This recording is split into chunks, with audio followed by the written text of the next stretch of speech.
Hello and welcome everyone. आज इस video में हम बात करेंगे उत्तराखंड एलटी एग्ज़ाम के बायोलॉजी के सिलेबस को। आप सभी को पता है कि एजुकेशन डिपार्टमेंट ने हाल ही में एलटी एग्ज़ाम के सिलेबस को उसका पैटर्न ही चेंज कर दिया था। और अभी जो पैटर्न है इसमें 50 मार्क्स का सब्जेक्ट है और वो 50 मार्क्स का सब्जेक्ट भी अ, जिस सब्जेक्ट में जितने अलग अलग सब्जेक्ट होंगे, जिस पर्टिकुलर पोस्ट के लिए अलग अलग सब्जेक्ट होते हैं रिक्वायर्ड ग्रेजुएशन में, तो उन सभी का वहाँ पे कॉम्बिनेशन आता है, तो वो 50 में से भी वो इक्वली डिवाइड हो जाएगा। तो इस तरीके से जो एलटी साइंस वाली पोस्ट है वहाँ पे जूलॉजी, बॉटनी एंड केमिस्ट्री तीनों पार्ट डिवाइड हो जाएंगे 50 में से। तो हम यहाँ पे बायोलॉजी यानी कि बॉटनी एंड जूलॉजी के सिलेबस को थोड़ा सा डिस्कस करेंगे। ये जायज़ है कि अभी एग्ज़ाम से इतने कम टाइम पहले जो सिलेबस इन लोगों ने जारी किया है उसके अकॉर्डिंग प्रिपेयर कर पाना, लेकिन उसके बाद भी हम देखेंगे कि सिलेबस क्या है और हम कहाँ से कवर कर सकते हैं। तो सिलेबस तो हमारा काफ़ी ज़्यादा है, पूरा ग्रेजुएशन का है, इवन एमएससी का भी है। इतनी चीज़ें ग्रेजुएशन में अच्छे से ज़्यादातर यूनिवर्सिटीज़ में नहीं पढ़ाई जाती, इसलिए जब बीएससी और एमएससी का कंबाइन हम करें तो तब जाके सिलेबस कवर हो पाएगा। तो जैसे बॉटनी का हम देखते हैं तो बॉटनी में हमारा पहला यूनिट है microbiology, fungi, lichen, elementary plant pathology. तो ये जो यूनिट 1 है ये बीएससी का ही है, इसमें बहुत ज़्यादा डीप में चीज़ें नहीं हैं, नॉर्मल सिलेबस है। सबसे बड़ी प्रॉब्लम यहाँ पे ये है कि सिलेबस ज़्यादा दे दिया, ये प्रॉब्लम नहीं है। हालाँकि काफ़ी टाइम पहले ये जारी हो जाना चाहिए था। ये भी एक प्रॉब्लम है कि सिलेबस ज़्यादा है, टाइम कम है। लेकिन उससे भी बड़ी प्रॉब्लम यहाँ पे ये है, इतना सिलेबस होने के बावजूद सिर्फ 50 मार्क्स का ही सब्जेक्ट आएगा। ये बहुत बुरी चीज़ है, क्योंकि अगर इतना अच्छे से आप सिलेबस देते हैं, एक-एक चीज़ को पूछना चाह रहे हैं कैंडिडेट से एग्ज़ाम के टाइम पे, तो आपको पेपर का पैटर्न भी अच्छा बनाना चाहिए था यूके ट्रिपल एससी को या एजुकेशन डिपार्टमेंट को। जो भी है, वैसे जो नियमावली है वो तो एजुकेशन डिपार्टमेंट उत्तराखंड ने ही बनाई है, तो उसके अकॉर्डिंग 50 मार्क्स का ही सब्जेक्ट ये सही बात नहीं है। क्योंकि जो सिलेबस है बॉटनी, जूलॉजी, केमिस्ट्री, वो सिर्फ 50 मार्क्स में कैसे कवर हो पाएगा, क्योंकि सिलेबस इतना ज़्यादा है और क्वेश्चन इतने कम आएंगे। तो ये सबसे बड़ी तकलीफ़ होती है कि हम एक पर्टिकुलर यूनिट, किसी पर्टिकुलर यूनिट या टॉपिक में अगर हम अच्छा परफॉर्म करते हैं या हमारा कमांड अच्छा है या हम उसमें अच्छे से पढ़ के जाते हैं सारे टॉपिक, तो ये चांस हमेशा रहता है कि वहाँ से एक भी क्वेश्चन ना आए। ऐसा इसलिए क्योंकि क्वेश्चन तो 50 ही पूछेंगे, 50 से ज़्यादा पूछेंगे नहीं, जो डिसाइड होगा पहले उतना ही पूछेंगे। तो सबसे बड़ी प्रॉब्लम ये है कि जो पेपर का पैटर्न है, सिलेबस से बड़ी प्रॉब्लम है कि पेपर का जो पैटर्न है, 50 मार्क्स का सब्जेक्ट, बाकी 50 का जीएस। 50 का जीएस वाले में हमें कोई दिक्कत नहीं है, वो अलग चीज़ है, लेकिन जो सब्जेक्ट है उसे आप 50 में ही कैसे रेस्ट्रिक्ट कर सकते हैं। सब्जेक्ट बहुत बड़ी चीज़ होती है, और टीचर बनने के लिए, चाहे वो एलटी हो, लेक्चर हो या कोई भी टीचर हो, उसके लिए सब्जेक्ट का नॉलेज होना बहुत ज़्यादा ज़रूरी है। तो 50 मार्क्स में आप क्या ही पूछ लेंगे, इसका मतलब तो ये हुआ कि आप रैंडम, मतलब एक तरीके से ब्रॉड नॉलेज ज़्यादा देख रहे हैं। सारे सब्जेक्ट का नहीं हो सकता, क्योंकि सारे सब्जेक्ट केमिस्ट्री, जूलॉजी, बॉटनी, वो भी इतने डिटेल में केवल 50 मार्क्स में कवर नहीं हो सकते। तो पेपर का पैटर्न जो होना चाहिए था वो ये था कि 100 मार्क्स की जगह 200, 300, 400 या 500, इवन 600 तक का पेपर बन सकता है, कोई बड़ी बात नहीं है। आजकल छोटे से छोटे पेपर ग्रुप सी के यूकेपीएससी में 300 नंबर के हो रहे हैं। लैब असिस्टेंट का पेपर हो गया, horticulture supervisor, assistant agriculture officer, इन सभी का पेपर 300 नंबर का हुआ था। लेकिन एलटी में ये क्या है, एलटी में सिर्फ 100 मार्क्स के बेस पे कैसे हो सकता है। 100 मार्क्स का ग्रुप सी का पेपर ठीक है, लेकिन एलटी जैसी पोस्ट का या लेक्चर जैसी पोस्ट का 100 मार्क्स का पेपर नहीं होना चाहिए। क्योंकि अगर किसी पर्टिकुलर यूनिट या पर्टिकुलर सब सब्जेक्ट में हमारा कमांड है, तो चांस बनता है कि वहाँ से कुछ भी ना पूछे। और किसी पर्टिकुलर यूनिट पे हमारा कमांड नहीं है, तो हो सकता है वहाँ से कुछ पूछ ले, एक दो क्वेश्चन, तो इसमें तो नुकसान ही होना है। तो सबसे बड़ी दिक्कत ये है कि जो एग्ज़ाम का पैटर्न है, मार्क्स का डिस्ट्रीब्यूशन है, वो क्लियर कट नहीं है। ये सबसे बुरी बात है यूके ट्रिपल एससी या एजुकेशन डिपार्टमेंट उत्तराखंड की तरफ से। बाकी हम देखते हैं सिलेबस ये कहाँ से कवर हो सकता है हमारा कम टाइम में। तो हम देख रहे थे पहली unit microbiology, fungi, lichen, elementary plant pathology का, तो ये बीएससी का है। बहुत ज़्यादा डिटेल इसमें नहीं है, तो ये आप लोग कर सकते हैं। लेकिन जैसे कुछ सिलेबस में यहाँ पे कुछ ख़राब चीज़ें ये हैं, जैसे यहाँ पे पूछा गया है ब्रीफ हिस्ट्री ऑफ माइकोलॉजी। तो आप माइकोलॉजी में अदर चीज़ें पूछने के बजाय ब्रीफ हिस्ट्री पूछ रहे हो, तो ये ठीक नहीं है, क्योंकि ब्रीफ हिस्ट्री पढ़ने का टाइम यहाँ पे नहीं है और इसका बहुत ज़्यादा इंपॉर्टेंट है भी नहीं माइकोलॉजी की ब्रीफ हिस्ट्री पढ़ने का। ये तो मास्टर्स में ज़्यादा डिटेल में पढ़ते हैं, बीएससी में हम माइकोलॉजी की ब्रीफ हिस्ट्री थोड़ा ना पढ़ते हैं। यहाँ पे तो हम लोग एलटी जो पोस्ट है वो हमारा ग्रेजुएशन बेस्ड है, मास्टर्स बेस्ड नहीं है ना। तो बहुत सारी खामियां तो सिलेबस में हैं ही, लेकिन फिर भी जो हम कर सकते हैं उतना हम कर सकेंगे। तो ये यूनिट है। अगला है एल्गी, ब्रायोफाइटा, टाइडोफाइटा एंड जिम्नोस्पर्म। तो सबसे बड़ी बात ये है कि बॉटनी का सिलेबस थोड़ा सा ठीक दिया है इनने, जूलॉजी का थोड़ा सा ज़्यादा डिटेल है, बॉटनी का ज़्यादा डिटेल नहीं है। मैं ऐसा इसलिए नहीं कह रहा हूँ क्योंकि मेरा मास्टर्स में बॉटनी है, ऐसा एक्चुअल में है। बॉटनी में जो सिलेबस, बॉटनी में जो टॉपिक हैं वो सिंपल हैं, बहुत सिंपल हैं, बीएससी के ही सीधे उठाए हुए हैं, लेकिन जूलॉजी में बहुत ज़्यादा डीप में है। अभी मैं आपको आगे दिखाऊंगा, जैसे जूलॉजी में इम्यूनोलॉजी है वो काफ़ी डिटेल में है, नेट के बराबर है, नेट के लेवल का यहाँ पे पूछा है उनने। एल्गी के बारे में बेसिक चीज़ें हैं, कुछ जेनरा है, कुछ एल्गी की लाइफ साइकिल है, फिर ब्रायोफाइट में भी सेम है, टेरिडोफाइट में सेम, जिम्नोस्पर्म में सेम। यहाँ पे पैलियोबॉटनी एक चीज़ नई ऐड हो जाती है। टैक्सोनॉमी ऑफ एंजियोस्पर्म ठीक दिया है, बहुत ज़्यादा नहीं है, यही सब बीएससी में हम पढ़ते हैं। फैमिलीज थोड़ा सा दी हैं ज़्यादा, इतना कवर करने में टाइम लग जाएगा, फैमिलीज थोड़ा सा ज़्यादा दी हैं उनने। उसके बाद है मॉर्फोलॉजी, एनाटॉमी एंड एम्ब्रियोलॉजी। एक बात मैं आपको बता देता हूँ, बहुत सारे बच्चे ये पूछ रहे हैं कि एनसीईआरटी से क्या बायोलॉजी का सिलेबस कवर हो जाएगा। देखो, पहले एलटी का जो पैटर्न था उसके अकॉर्डिंग एनसीईआरटी का कुछ पार्ट आता था, इसलिए एनसीईआरटी पढ़ना वहाँ पे ज़रूरी होता था। लेकिन यहाँ पे ज़रूरी नहीं है कि एनसीईआरटी से आए ही। अगर आपने एनसीईआरटी पढ़ी है तो बहुत अच्छी बात है, अभी तो आप लोग नहीं पढ़ पाएंगे, क्योंकि अगर आप बीएससी की बुक्स पढ़ेंगे तो एनसीईआरटी का उसमें आराम से कवर हो जाता है सारी चीज़ें, और आजकल इतना आसान पेपर नहीं आता है। जैसे केंद्रीय विद्यालय पीजीटी का पेपर है, उन सब में एनसीईआरटी का इंपॉर्टेंस है, लेकिन यहाँ यूके ट्रिपल एस सी अगर एग्ज़ाम करा रहा है तो जो उन्हें सिलेबस दिया है उस पर ज़्यादा ध्यान देने की ज़रूरत है, बजाय एनसीईआरटी के। एनसीईआरटी में बहुत बेसिक चीज़ें हैं, जिसने पढ़ी है उसे ज़रूर फ़ायदा होगा, कुछ चीज़ें वहाँ बहुत अच्छी हैं, लेकिन अभी एनसीईआरटी से हम नहीं कर सकते, बहुत कम उससे कवर हो पाएगा, उससे कुछ कवर नहीं होगा। तो ये है मोर्फोलॉजी, एनाटॉमी एंड एम्ब्रियोलॉजी। तीनों चीज़ें सिंपल दी हैं, बहुत ज़्यादा डिटेल नहीं है, बीएससी में इतना ही होता है, ये ठीक है। आगे है बायोडाइवर्सिटी, इकोलॉजी, बायोस्टैटिक्स। तो इसमें ठीक है ये चीज़ें, बायोडाइवर्सिटी एंड कंजर्वेशन, ये तो आराम से जल्दी कवर हो जाता है। इकोलॉजी भी कम है, थोड़ा इन्वायरमेंटल बायोलॉजी है, और उसके बाद कुछ बायोस्टैटिस्टिक्स है। ये हमारा जूलॉजी में भी काफ़ी डिटेल में है, तो यहाँ बॉटनी में अगर इसे हम ना भी करें तो जूलॉजी से ही कवर होगा, एक ही जगह हम इसे करेंगे। आगे है cytology, genetics, molecular biology, biotechnology. ये आसान रहता है कर पाना, क्योंकि इस पे हर किसी का कमांड थोड़ा सा डीप अच्छा होता है, यहाँ पे उतना डीप नहीं दिया है, ठीक दिया है, यहाँ पे बहुत ज़्यादा नहीं है। जैसे कुछ चीज़ें हैं, industrial biotechnology, agriculture biotechnology, nutritional biotechnology, ये टॉपिक नए इसलिए हैं क्योंकि अप्लाइड चीज़ें हैं, अप्लाइड बायोलॉजी की, तो इन पर ज़्यादा ध्यान देना है। बाकी तो बेसिक चीज़ें हैं, जैसे genetic code, DNA replication, mutation, linkage, ये सारी चीज़ें यहाँ पे ऐसी चीज़ें हैं जो एनसीईआरटी से भी काफ़ी कवर होंगी। आगे है प्लांट फिजियोलॉजी होगा, बायोकेमिस्ट्री एंड मॉर्फोजेनेसिस। तो प्लांट फिजियोलॉजी ठीक है, सिंपल है, बहुत ज़्यादा डिटेल में नहीं है, इतना तो होगा ही, इतना बीएससी में होता है। बायोकेमिस्ट्री है, बहुत ज़्यादा इंपॉर्टेंट है बायोकेमिस्ट्री। उसके बाद है मॉर्फोजेनेसिस, ठीक है, मॉर्फोजेनेसिस बहुत सिंपल है, ज़्यादा नहीं है, इसलिए मैं कह रहा हूँ कि बॉटनी का सिलेबस थोड़ा सा अच्छा दिया है इन्हें, जैसा होना चाहिए। उसके बाद है economic botany and plant breeding. तो इकोनॉमिक बॉटनी तो बहुत आसान है, प्लांट ब्रीडिंग थोड़ा सा अपने आप में बहुत बड़ा सब्जेक्ट है, लेकिन यहाँ पे कहाँ से क्या पूछे हमें कोई आइडिया नहीं रहता, तो इसके कुछ बेसिक प्रिंसिपल वगैरह पढ़ के जाने होते हैं, कुछ ट्वेल्थ की एनसीईआरटी में है वो चीज़ें। बाकी इकोनॉमिक बॉटनी आसान है कवर करना। इकोनॉमिक बॉटनी में क्या रहता है कि कुछ फैमिलीज के नेम याद रखो, कुछ साइंटिफिक नेम याद रखो, कुछ उनका इकोनॉमिक इंपॉर्टेंस याद रखो, कॉमन नेम उनके याद रखो, यूज रखो, ये चीज़ें हो जाती हैं। उसके बाद नीचे लिखे रहते हैं current general knowledge of scientific advancement in all the above units is deem to be included. तो ऐसा कुछ नहीं है, यूके ट्रिपल एस सी शायद ऐसा ऐड करे कुछ करेंट का, कर भी दे तो इसे हम कवर नहीं कर सकते, इसे पूरी तरह छोड़ देने में फ़ायदा है।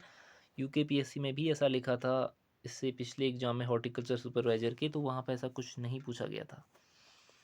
तो इस पे ध्यान देने की ज़रूरत नहीं है। आगे है जूलॉजी का सब्जेक्ट। पहला है इवोल्यूशन। तो इवोल्यूशन ठीक है। जो इसमें दिक्कत वाला है थोड़ा-सा वो है ancestry of man and horse, जिसमें थोड़ा-सा टाइम लगता है, बाकी तो ठीक है, बहुत ज़्यादा नहीं है, इतना होता ही है। उसके बाद साइटोलॉजी एंड मॉलिक्यूलर बायोलॉजी वही चीज़ है जो हमारा बॉटनी में था। यहाँ पे थोड़ा-सा ज़्यादा डिटेल लग रहा होगा आपको, लेकिन जहाँ पर ज़्यादा डिटेल है वहाँ से आप कवर करेंगे। बॉटनी में ज़्यादा डिटेल है तो वहाँ से, जूलॉजी में ज़्यादा डिटेल है तो वहाँ से। कोई यूनिक चीज़ यहाँ पे जूलॉजी के लिए नहीं है। साइटोलॉजी और मॉलिक्यूलर बायोलॉजी में ये चीज़ सेम है। तो एक जो शायद सिलेबस आपको ज़्यादा कभी-कभी दिखता है, वो इसलिए भी दिखता है कि बहुत सारी चीज़ें जूलॉजी बॉटनी में कॉमन होती हैं। तो ये चीज़ वहीं पे कवर हो जाएगी, या ये चीज़ बॉटनी में कवर हो जाएगी। एनिमल टिश्यू सिस्टम ठीक है, सारे टाइप के टिश्यू सिस्टम कहाँ पे उनकी लोकेशन है, क्या उनके फीचर हैं, उनके सब टाइप्स क्या हैं, ये एनसीईआरटी में भी काफ़ी अच्छे से है। उसके बाद है जेनेटिक्स। तो जेनेटिक्स वही जो हम इससे पहले डिस्कस कर रहे थे। थोड़ा सा जूलॉजी में हर चीज़ ज़्यादा डिटेल है, जैसे यहाँ पे आपको दिया है साइटोप्लाज्मिक और एक्स्ट्रा न्यूक्लियर इनहेरिटेंस। तो इसमें एग्जांपल भी दिया है कि coiling of cell in snail and kappa particle. तो ये थोड़ा सा डिटेल वाली चीज़ है। उसके बाद यूजेनिक्स, यूफेनिक्स, यूथेनिक्स, ये नए टॉपिक कुछ हैं जूलॉजी में, थोड़ा सा जूलॉजी स्पेसिफिक ये है। आगे है taxonomy and diversity of living organism. तो ये हमारा जूलॉजी में है, एनिमल डाइवर्सिटी का पार्ट। तो ये बेसिक है टेक्सोनोमी का पार्ट ए। दूसरा है डाइवर्सिटी ऑफ लिविंग ऑर्गेनिज्म। तो ये जो हम क्लासिफिकेशन का क्राइटेरिया रखते हैं, एक तरीके से क्लासिफिकेशन का आउटलाइन, वो इसमें कवर हो जाएगा। यहाँ से आगे थोड़ा सा टफ पड़ता है, वो ये चीज़ है कि प्रोटोजोआ से कैनोडर्मेटा या फिर कॉर्डेटा पूरा, यहाँ तक तो इनके फीचर वगैरह मेजर ग्रुप हमें पता करने हैं। लेकिन जो आगे दिक्कत है वो ये है कि इनने बहुत सारे लाइफ साइकिल दे दिए नॉन कॉर्डेट्स एंड कॉर्डेट्स में। जैसे यहाँ पे नॉन कॉर्डेट्स में इनने केवल पोरीफेरा से दे दिया, अमीबा भी पढ़ने को, यूग्लिना पैरामीशियम। वहीं फिर हमारा निडेरिया से दे दिया हाइड्रावी, ओबेलिया, ओरेलिया, यानी कि तीन जेनरा एक ही फाइलम से दे दिए। सिमिलरली आगे दिया है देखो नेरिस, फेरिटिमा एंड हिरुडिनेरिया, यानी कि ये सारे एनिल्डा से हैं। तो तीनों की लाइफ साइकिल पढ़ना बहुत ज़्यादा डिफिकल्ट है याद रख पाना इतने कम टाइम में। तो ये बहुत ज़्यादा इतना नहीं होना चाहिए था। एक ही टाइप स्पीशीज एक पर्टिकुलर फाइलम के लिए यहाँ पे इन्हें देना चाहिए था, जो बहुत बीएससी में एक ही हम पढ़ते हैं बहुत अच्छे से, तो बहुत ज़्यादा है एलटी टीचर के लिए।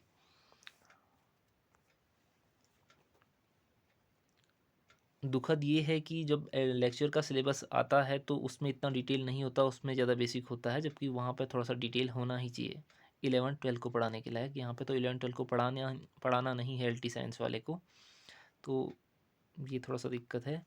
फिर कंपरेटिव है एनाटमी वगैरह, कंपरेटिव बायोलॉजी, जूलॉजी, ये कुछ बेसिक चीज़ें होती हैं जो किसी पर्टिकुलर फाइलम का फीचर होती हैं, जैसे कि locomotion, nutrition and reproduction protozoa में पूछेगा। Canal system and skeletal system sponge के लिए इंपॉर्टेंट है। निमेटोसिस्ट एंड पॉलीमॉर्फिज्म का होना हमारा सिलेंट्रेट में देखने को मिलता है। तो ये अच्छा सा टॉपिक है थोड़ा सा। अगेन कॉर्डेट में जब हम आते हैं तो यहाँ पे लाइफ साइकिल पूछता है ये बेलेनोग्लोसस की, ठीक है, हर्डमानिया, ब्रेकियोस्टोमा, पेट्रोमाइजोन, मिक्जीन। देखो पेट्रोमाइजोन और मिक्जीन दोनों हमारे साइक्लोस्टोमेटा में आते हैं, तो दोनों का लाइफ साइकिल पूछ लिया। जबकि जनरली यहाँ पे साइक्लोस्टोमेटा के जनरल फीचर ही पूछे जाते हैं। तो जीनस तो ज़्यादा ही दिए हैं जनरा। अगेन कंपरेटिव आ गया, कंपरेटिव हमें पढ़ना है प्रोटोकॉर्डेट्स, ये डिटेल में ही पढ़ना है। कुछ फीचर काफ़ी डिटेल के हैं, अंदर से हैं। साइक्लोस्टोमेटा, पाइसीज, एम्फीबिया, रेप्टिलिया, ये काफ़ी डिटेल में हैं। ये सब कोटपाल की बुक से कवर हो जाएगा अगर आप कर सकते हैं, तो आपने ऑलरेडी कर चुके होंगे। एप्स हो गया, मेमेलिया हो गया। तो इसमें कुछ जैसे मेमेलिया में है Prototheria, Metatheria, again flying mammal, फिर डिटेल में पढ़ना है हमें। बैट्स के बारे में सिटेसिया, सैरेनिया। तो ये दोनों ऑर्डर हैं हमारे, एक तो है हमारा व्हेल वगैरह का, दूसरा है अदर चीज़ों का, अदर मैमल का, अदर एक्वेटिक मैमल का। डेंटिसन का टाइप पढ़ना है फिर सभी में, तो काफ़ी डिटेल है। सिमिलरली एप्स में भी वो है। उसके बाद कंपैरेटिव अनाटमी है, ये एक्चुअल में कंपैरेटिव अनाटमी है जो सबसे डिफिकल्ट पड़ता है जिसने जूलॉजी नहीं की है। तो जिसने बिल्कुल ही ये नहीं किया है तो उसे छोड़ देना कंपैरेटिव अनाटमी को, लेकिन जिसका जूलॉजी है उनका तो अच्छा होगा ही है। आगे है बायोकेमिस्ट्री, तो ये बायोकेमिस्ट्री सेम जो वहाँ दी है कुछ यहाँ पे आ जाएगी। कुछ चीज़ें हैं जो स्ट्रक्चरल बायोकेमिस्ट्री है, जैसे कि प्रोटीन का स्ट्रक्चर, कार्बोहाइड्रेट, विटामिन, लिपिड, ये इंपॉर्टेंट यहाँ पे अलग होगा। बाकी वो ही बायोकेमिस्ट्री होगी जो प्लांट बायोकेमिस्ट्री थी। यहाँ पे एनिमल फिजियोलॉजी बहुत ज़्यादा इंपॉर्टेंट हो जाती है। फिर एनिमल फिजियोलॉजी, देन इम्यूनोलॉजी पे हम आते हैं। एनिमल फिजियोलॉजी तो आप लोग पढ़ते ही हैं, तो एनिमल फिजियोलॉजी तो कहीं भी आती है इस इतनी ही डीप में, इससे कम नहीं आ सकती, काफ़ी डिटेल है। रिप्रोडक्शन भी है यहाँ पे, oestrus cycle and menstrual cycle. देखो मेंस्ट्रुअल साइकिल ही पहले देना काफ़ी वो है, 11 12 में ये ज़्यादा डिटेल में होता है। यहाँ पे एस्ट्रस साइकिल भी दे दिया इनने, बहुत ज़्यादा डिटेल दिया है। उसके बाद इम्यूनोलॉजी पे मैं थोड़ा सा फोकस ज़्यादा करूँगा, क्योंकि इम्यूनोलॉजी इतना डिटेल में दिया है जितना 9 10 में तो कुछ भी नहीं है। 6 7 8 9 10 को पढ़ाना होता है एल टी टीचर को। 11 12 में भी, 12th में थोड़ा सा इम्यूनोलॉजी का इंट्रोडक्शन है। बात ये नहीं है कि वहाँ नहीं है तो नहीं देना चाहिए, यहाँ है तो कम देना चाहिए। दिक्कत ये है बहुत ज़्यादा डिटेल में इम्यूनोलॉजी दी है, जैसे कि यहाँ पे इनने दिया है एक इम्पोर्टेंट टॉपिक जो है मेजर हिस्टो कंपेटिबिलिटी कॉम्प्लेक्स, तो ये डिटेल में है। फिर है ये मोनोक्लोनल एंटीबॉडी प्रोडक्शन, ये सारी चीज़ें, साइटोकाइंस हो गया हमारा, ये थोड़ा सा ज़्यादा डिटेल में है। सारी चीज़ें डिटेल में ही हैं, पूरा इम्यूनोलॉजी ने दे दिया है जो कि बहुत ज़्यादा डिटेल है। डेवलपमेंटल बायोलॉजी ठीक है, आ, इतना आता है डेवलपमेंटल बायोलॉजी बीएससी का। एक अलग से टॉपिक इंक्लूड किया है रेट्रोग्रेसिव मेटामॉर्फोसिस, जो कि होती है हमारी हर्डमानिया में, एसिडियन लार्वा ऑफ हर्डमानिया। उसके बाद एनिमल बिहेवियर है जो यूनिक सा टॉपिक है, बहुत कम लोग इसे प्रिपेयर कर पाते हैं। इथोलॉजी एनिमल बिहेवियर का, तो इसमें भी जैसे माइग्रेशन इन पेट्रोमाइजन दे दिया, स्पेशली ये कनेक्ट कर दिया यहाँ नॉन कॉर्डेट कॉर्डेट से, यानी कि पेट्रोमाइजन के बारे में जब हम वहाँ पढ़ेंगे तो वो उसका बिहेवियर भी पढ़ लेंगे, उसका माइग्रेशन। बाकी चीज़ें तो हैं ही डिटेल में, एनिमल बिहेवियर काफ़ी डिटेल में है। इकोनॉमिक जूलॉजी है, इकोनॉमिक बॉटनी की तरह नहीं होता, यहाँ पर काफ़ी ज़्यादा डिटेल में लाइफ साइकिल होती हैं, वहाँ पर लाइफ साइकिल से ज़्यादा क्वेश्चन नहीं आते। कंपेरेटिवली काफ़ी आसान होता है इकोनॉमिक बॉटनी इकोनॉमिक जूलॉजी से, यहाँ पे बहुत चीज़ें कवर करनी होती हैं। तो इकोनॉमिक जूलॉजी हमारा कुछ तो कोटपाल की बुक वगैरह में कवर हो जाएगा, बाकी तो स्पेसिफिक बुक चाहिए इकोनॉमिक जूलॉजी कवर करने के लिए, लेकिन कुछ चीज़ें जूलॉजी की कोटपाल की बुक में कवर हो जाती हैं। आगे है इन्वायरमेंटल बायोलॉजी, तो ये काफ़ी लंबा चौड़ा टॉपिक है, इसमें इन्वायरमेंटल बायोलॉजी ही नहीं है, यहाँ पे इन्हें टॉक्सिकोलॉजी दे दिया, कुछ बायोडाइवर्सिटी दे दी, और कुछ डिटेल में चीज़ें दी हैं। बायोडाइवर्सिटी भी यहाँ पर डिटेल में दी है, कुछ टॉक्सिकोलॉजी के बारे में दे दिया जो जूलॉजी की एक ब्रांच हम पढ़ते हैं बीएससी में। बाकी इसमें इन्वायरमेंट से रिलेटेड कुछ भी नहीं छूटा है, बहुत ज़्यादा डिटेल में दिया है, काफ़ी ज़्यादा डिटेल में।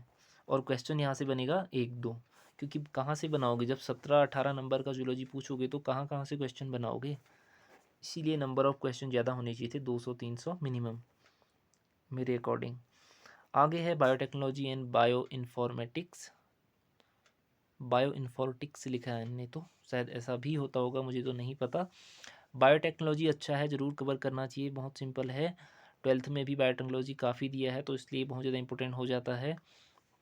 बायो इन्फॉर्मेटिक्स जो है ये थोड़ा सा दिक्कत करेगा, तो क्योंकि कुछ चीज़ें इसमें कंप्यूटर की हैं, लेकिन कुछ काफ़ी कुछ तो बेसिक कंप्यूटर से रिलेटेड चीज़ें होती हैं, लेकिन कुछ प्योरली टेक्निक होती हैं बायो इन्फॉर्मेटिक्स की, तो वो ना तो हमें कभी अच्छे से पढ़ाया जाता है और ना ही प्रैक्टिकली हम लोग देखते हैं, तो थोड़ा सा समझना बिना देखे डिफ़िकल्ट होता है। तो इसे आप लोग जिस तरीके से इंटरनेट की हेल्प से कवर कर सकते हैं या बुक से तो करेंगे, कुछ बेसिक चीज़ें कंप्यूटर के बारे में हैं वो हम कर सकते हैं। अगेन उसके बाद है बायोस्टैटिस्टिक्स, तो ये इसमें कुछ चीज़ें ठीक हैं, जैसे data, type of data, data collection, classification and presentation, ये आसान है यहाँ तक। उसके बाद mean, measure of centre tendency भी ठीक है, मीन मोड मीडियन, इससे आगे जो है वो थोड़ा सा यहाँ से टिपिकल है। रेंज, रेंज भी ठीक है। Mean, standard deviation, standard error थोड़ा समझना डिफिकल्ट होता है, इससे आगे को थोड़ा सा अच्छी नॉलेज चाहिए ये सब अच्छे से समझने के लिए, ताकि क्वेश्चन यहाँ से हो पाएँ, अदरवाइज़ नहीं हो पाते क्वेश्चन, अच्छे लेवल के यहाँ से आ जाते हैं। हालांकि का स्क्वायर टेस्ट और टी टेस्ट हमारे थोड़ा सा अच्छे हैं, इनके बारे में काफ़ी इन्फॉर्मेशन ये आपको इंटरनेट पे मिल जाएगी अच्छे से। आगे वहीं लिखा है करेंट नॉलेज हम लोग पूछ सकते हैं इन सभी टॉपिक से रिलेटेड, तो इसे इग्नोर करना ऐसा कुछ नहीं है। पूछें भी तो हम नहीं करेंगे, क्योंकि कर ही नहीं सकते इतने कम टाइम में। तो ये था सिलेबस हमारा बायोलॉजी का। केमिस्ट्री का मैंने यहाँ पर डिस्कस नहीं किया, क्योंकि केमिस्ट्री के बारे में मुझे बहुत ज़्यादा नहीं पता है। केमिस्ट्री का आपको काफ़ी ज़्यादा लग रहा होगा सिलेबस जूलॉजी बॉटनी से भी, वो इसलिए क्योंकि उसमें बहुत ज़्यादा और ज़्यादा डिस्क्राइब कर दिया है। और केमिस्ट्री तो अपने आप में वास्ट सब्जेक्ट है ही ग्रेजुएशन लेवल पे। तो एक चीज़ यहाँ पे ये है कि जिसका मास्टर्स जूलॉजी या बॉटनी में है वो जूलॉजी बॉटनी पे ज़्यादा ध्यान देगा, जिसका मास्टर्स केमिस्ट्री में है तो ऑब्वियसली केमिस्ट्री पे उसका कमांड बेहतर होगा। जो मास्टर जिसका जूलॉजी बॉटनी में है उसकी और जूलॉजी बॉटनी की नॉलेज अच्छी है, केमिस्ट्री में अच्छा नहीं है, तो ये ठीक रहेगा कि वो अपने बायो पे ज़्यादा फोकस करे रेदर केमिस्ट्री पे। हालांकि किसी किसी का केमिस्ट्री बहुत अच्छा है ग्रेजुएशन से या ग्रेजुएशन लेवल का, तो वो कर सकता है और एनसीईआरटी का तो काम आएगा ही। तो यहाँ पे मैंने केमिस्ट्री का सिलेबस डिस्कस नहीं किया है, सिर्फ बायोलॉजी का किया है, वो भी बहुत ज़्यादा डिटेल में तो नहीं। तो एनसीईआरटी आप लोग ना ही करें, कुछ टॉपिक वहाँ से कर लें, बाकी एनसीईआरटी का कोई मतलब नहीं होता, क्योंकि एनसीईआरटी में कुछ टॉपिक ऐसे हैं जो कहीं काम नहीं आएंगे। वो तब काम आते हैं जब एनसीईआरटी स्पेसिफिक पेपर बनता है। तो एनसीईआरटी में सारी चीज़ें काम की नहीं हैं इस एग्ज़ाम के लिए। जब एनसीईआरटी बेस्ड पेपर बनेगा तो ज़रूर वहाँ काम आएंगी। यहाँ पे पेपर बनेगा ग्रेजुएशन बेस्ड, जो ग्रेजुएशन में बुक्स चलती हैं उन्हें आप फॉलो करेंगे तो वहीं से सबसे अच्छे मार्क्स ला सकते हैं। तो यही था आज की वीडियो में। बहुत सारे लोगों ने कहा कि एक बार सिलेबस पे वीडियो बनाने के लिए मुझसे, बाकी मैं तो कुछ कवर नहीं करा सकता यूट्यूब पे, इसके लिए टाइम चाहिए। और कुछ टॉपिक ऐसे हैं जिन्हें मैं शुरू भी करूँ तो ऑलरेडी हैं यूट्यूब पे काफ़ी अवेलेबल। तो जूलॉजी बॉटनी यूट्यूब पे कुछ स्टार्ट करना ऐसा कुछ नहीं बनता है, सारे टॉपिक यूट्यूब पे होते हैं। और वैसे भी जूलॉजी बॉटनी आपको कोई और पढ़ाए उससे बेहतर है कि आप उस सब्जेक्ट के टीचर बनना चाह रहे हैं या बनने वाले हैं, तो उसकी नॉलेज आपको पढ़ाने वाले से भी अच्छी होनी चाहिए। तो आज की वीडियो में बस इतना ही। आगे मैं शायद टीचिंग एप्टीट्यूड का सिलेबस को थोड़ा सा डिस्कस कर लूँगा, या फिर अदर जो 50 मार्क्स की चीज़ें हैं, अदर मतलब कि 20 मार्क्स का है उसमें जीएस और रीजनिंग वाला। तो आज की वीडियो में इतना ही। Thanks for watching.